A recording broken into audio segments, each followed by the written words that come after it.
Salam saudara sekalian, video berikut ini kita akan mencoba mempelajari hal-hal yang lebih teknis, lebih praktis mengenai apa itu efektivitas kepemimpinan. Apa itu efektivitas kepemimpinan? Sebetulnya ada banyak informasi bisa kita gali di sini, ya, materi-materi yang cukup untuk bisa menolong kita belajar dan memperoleh pengetahuan tentang bagaimana kepemimpinan yang efektif itu. Di dalam video singkat ini, saudara sekalian, mari kita akan melihat setidaknya 5 langkah dari menilai apakah kepemimpinan itu efektif atau tidak, gitu ya. 5 langkah itu apa saja? 5 langkah itu terkait beberapa hal. Yang pertama itu bahwa kepemimpinan efektif itu dapat dikenali dari kebiasaannya. Kepemimpinan yang efektif itu dapat dikenali dari kebiasaannya. Jadi ini menjadi penting sekali karena ini akan ada kaitannya dengan kualitas kerja kita, kebiasaan kerja kita. Ada beberapa poin yang dikaitkan dengan poin efektivitas dikenali dari kebiasaannya. Misalnya antara lain ialah secara sederhana, secara konkret. Misalnya, apakah kita berada di tempat kerja ya tepat waktu? Ya, ini efektivitas yang pertama itu dikaitkan dengan ketepatan waktu, ya.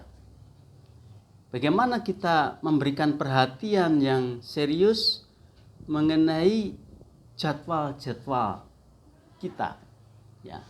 Jam berapa kita harus di kantor dan jam berapa kita harus di rumah, dan bagaimana kita bisa secara konsisten menepati janji, komitmen terhadap janji yang sudah ditetapkan dan sebagainya.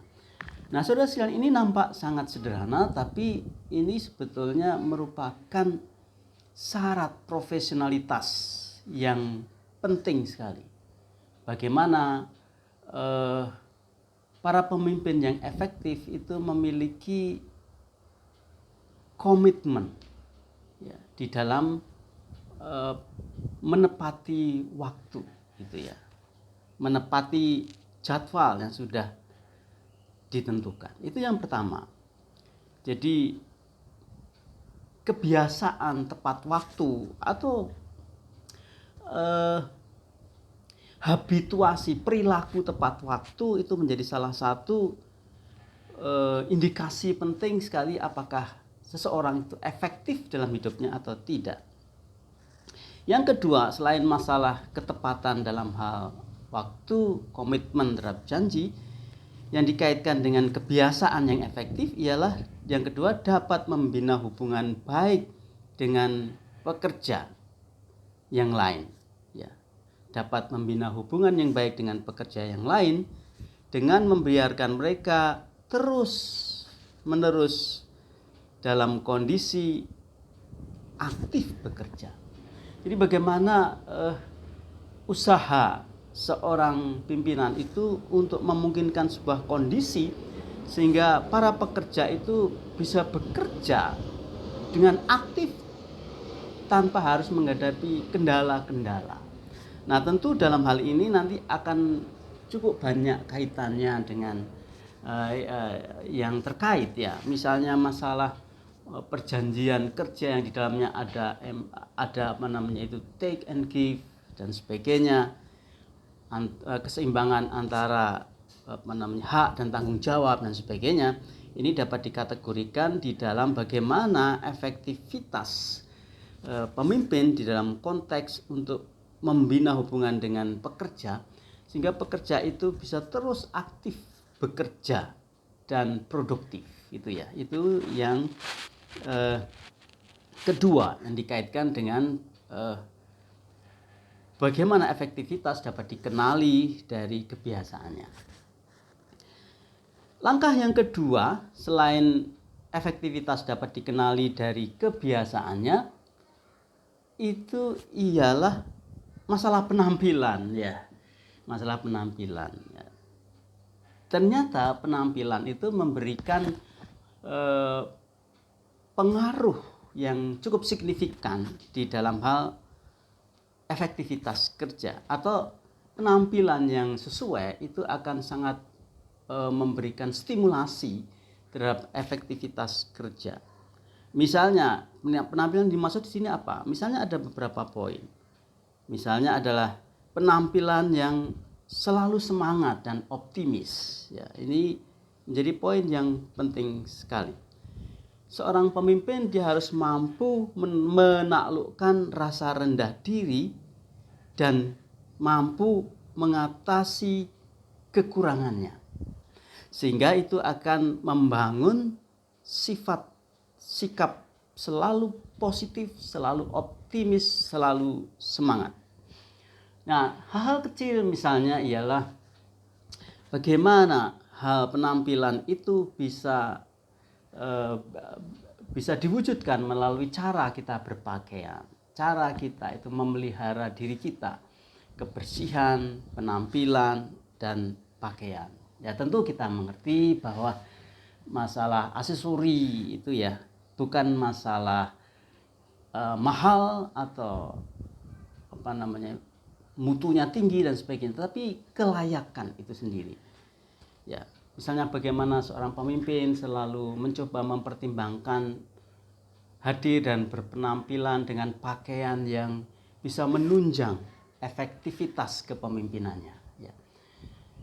Juga menghindari misalnya aksesori, pakaian-pakaian yang bisa mengurangi efektivitas kepemimpinannya. Jadi memang di sini dibutuhkan betul-betul ya, kalau perlu kita membutuhkan nasihat wardrobe gitu ya, membutuhkan nasihat dari orang lain yang ahli bagaimana kita bisa berpakaian, berpenampilan yang sesuai dengan kapasitas kita, seperti itu ya.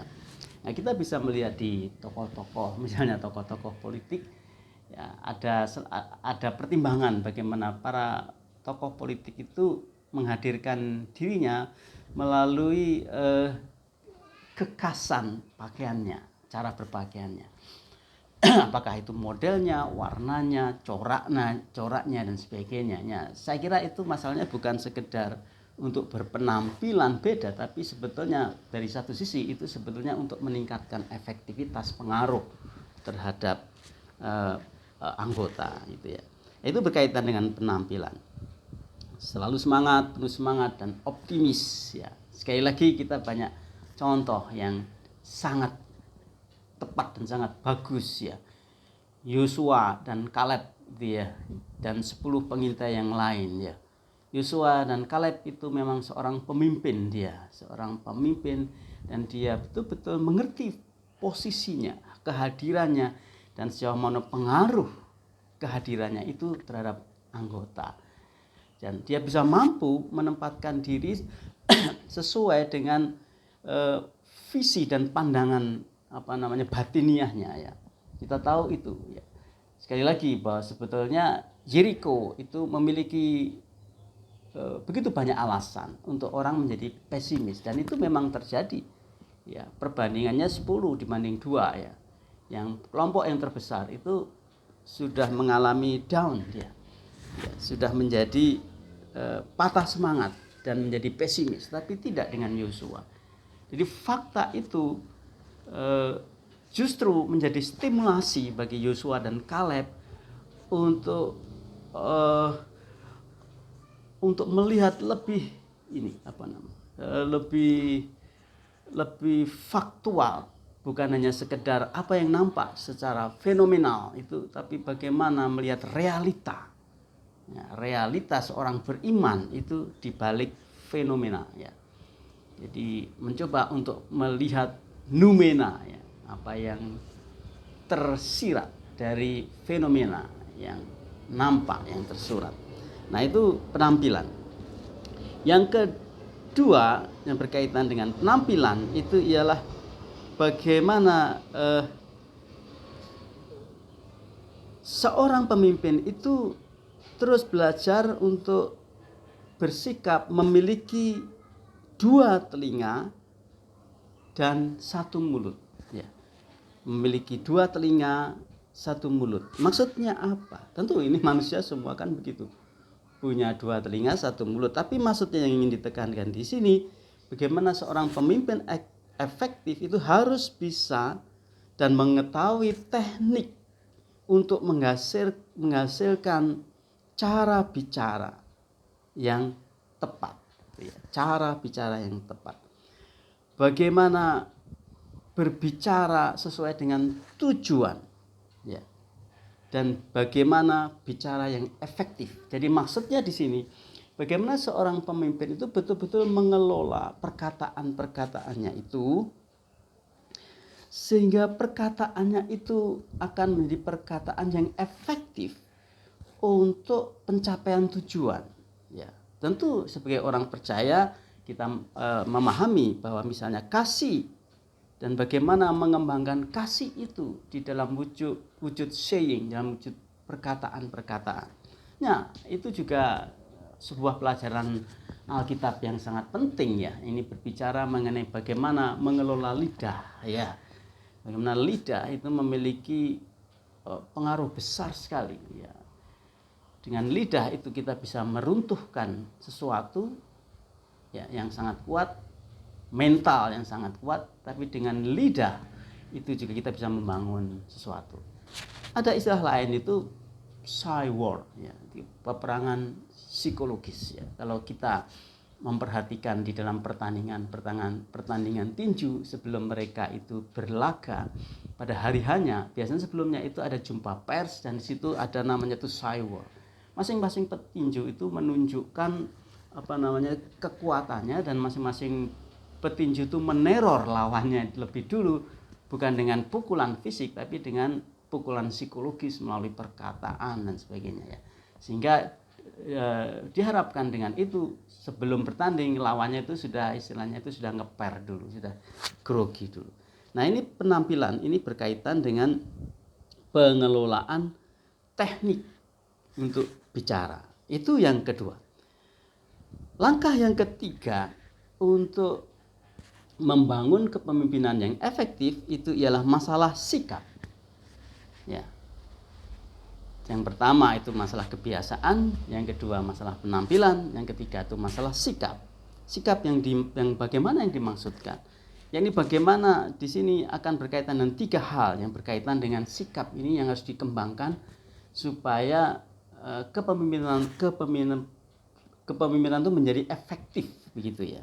Yang pertama itu adalah mengembangkan sikap berpikir, berbicara, bekerja yang sistematis. Nah, kita mesti perlu latihan di sini.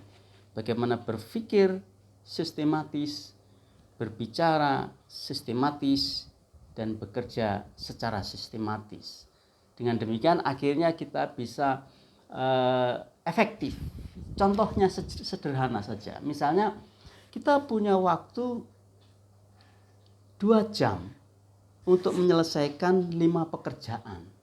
2 jam. Dan pekerjaan itu berada di tempat-tempat yang berbeda dengan jarak kira-kira satu tempat ke tempat lain itu 2-4 km ya. Kita punya 5 pekerjaan. Nah, kita sebelum berangkat itu kita harus bisa memformat kerja kita secara sistematis ya. Ya, misalnya begini, ini jam berapa kita mulai pekerjaan? Kita analisa kira-kira bagaimana kesibukan jalan pada waktu itu. Nah, kalau kita sudah mempunyai bayangan itu, kira-kira pekerjaan mana yang paling membutuhkan waktu lebih lama dan sebagainya. Terus bagaimana dengan tempat itu? Mana dulu saya yang harus tuju dan mana dulu yang saya harus kerjakan. Setelah itu saya akan mengerjakan di mana. Nah, tempat-tempat juga diperhitungkan supaya 5 pekerjaan itu betul-betul bisa dikerjakan secara sistematis ya. Seperti itu, jangan sampai kita mengerjakannya secara semerawut ya. Ya, mengerjakan pekerjaan A, setelah itu balik ke pekerjaan D ya. Kembali lagi ke pekerjaan A, pekerjaan B yang dekat dengan A, dan sebagainya. Termasuk tempat itu mesti dipikirkan secara sistematis. Oh, aku harus melakukan yang pertama A ini di sini, setelah itu B tempatnya dari sini ke sini, C dari sini ke sini dan sebagainya. Setelah itu selesai. Nah, itu namanya mengembangkan sikap yang sistematis, ya. Cara berpikir yang sistematis, cara berbicara yang sistematis. Ya, kita sudah belajar mengenai teori khotbah ekspositori. Khotbah ekspositori itu adalah cara yang sangat baik untuk melatih kita untuk menyampaikan gagasan-gagasan pikiran melalui pernyataan-pernyataan, ungkapan-ungkapan kalimat kita secara sistematis, ya, step by step dan sebagainya. Nah, itu sikap. Sikap yang pertama itu berkaitan dengan mengembangkan sikap sistematis. Yang kedua itu berkaitan dengan sikap itu mengembangkan sikap komunikatif. Nah, ini nanti kita akan belajar mengenai teori-teori mendasar mengenai komunikasi. Jadi efektivitas kepemimpinan itu juga sangat dipengaruhi dari kaitannya dengan sikap kita di dalam mengkomunikasikan gagasan-gagasan kita. Nah, komunikasi ini menjadi sesuatu yang sangat penting karena yang di dalam komunikasi ini ada banyak yang terkait. Misalnya bagaimana kita belajar mengenai psikologi massa, psikologi orang, dan bagaimana kita bisa menyampaikan itu dengan momentum-momentum dan kondisi-kondisi yang tepat. Nah, tentu ini adalah sebuah pokok yang besar sekali. Kita bisa belajar dan mengembangkan itu dalam kehidupan kita. Itu yang kedua yang dikaitkan dengan sikap. Yang ketiga yang dikaitkan dengan sikap itu ialah sikap keterbukaan, ya, open minded, ya. Nah, saudara sekalian, open minded itu sikap keterbukaan itu harus dikembangkan dari seorang pemimpin kepada setiap orang. Nah, ini penting sekali saudara sekalian di dalam, apalagi kita yang belajar di sekolah-sekolah teologi, ya cenderung kita memiliki pola berpikir dogmatis dan apologetis. Tentu itu memang harus memiliki itu. Kita harus memiliki pemahaman nilai yang firm, yang teguh, yang yang solid, ya. Kita harus punya dasar iman yang teguh. Tetapi hal itu tidak harus membuat kita itu menjadi orang-orang yang serba tertutup, ya, serba menarik diri dari pergaulan. Kita mesti terbuka. Karena apa? Karena kita membutuhkan kelengkapan dari banyak pihak untuk membuat kita itu menjadi lebih efektif, termasuk keterbukaan terhadap bawahan, ya. Jangan lupa bahwa pimpinan bawahan itu lebih bersifat kedudukan, ya. Tapi belum tentu bawahan kita selalu berada di dalam kondisi di bawah dalam semua bidang. Ya, misalnya contoh saja. Kalau bawahan kita itu umurnya lebih tua, minimal setidaknya, ya, dia memiliki pengalaman lebih banyak daripada kita. Ya, pengalaman tidak harus selalu pengalaman yang baik, tapi juga kita bisa belajar dari pengalaman yang buruk untuk tidak mengalami yang buruk, gitu kan gitu. Jadi ini sifat keterbukaan itu menjadi sangat penting. Bagaimana seorang pemimpin efektif itu betul-betul membuka hatinya lebar-lebar untuk bisa sharing of life. Saya suka bahasanya orang-orang Surabaya, pemimpin-pemimpin Surabaya, dengan slogan yang mengatakan, ya, yo opo enake rek, yo opo enake rek, gitu ya. Itu sebuah sikap keterbukaan. Ayo kita pikirkan bersama. Kenapa? Karena jelas bahwa seorang pemimpin tidak memiliki kapasitas yang cukup untuk menyelesaikan semua permasalahan organisasi, itu sangat jelas. Nah, itulah sebabnya dibutuhkan sikap namanya itu keterbukaan. Nah, itu adalah langkah yang ketiga berkaitan dengan sikap. Langkah yang keempat itu ialah yang sangat penting di sini itu ialah program dan strategi kaderisasi. Kaderisasi itu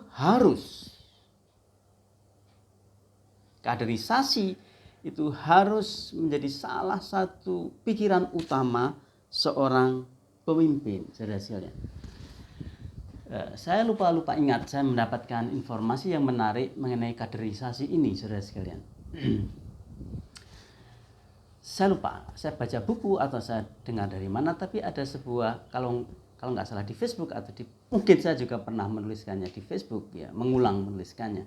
Satu tulisan di papan di sebuah pabrik, di mana pabrik itu memiliki karyawan ratusan, banyak sekali. Setiap kali kerja shift itu yang kerja bisa ribuan pekerja itu.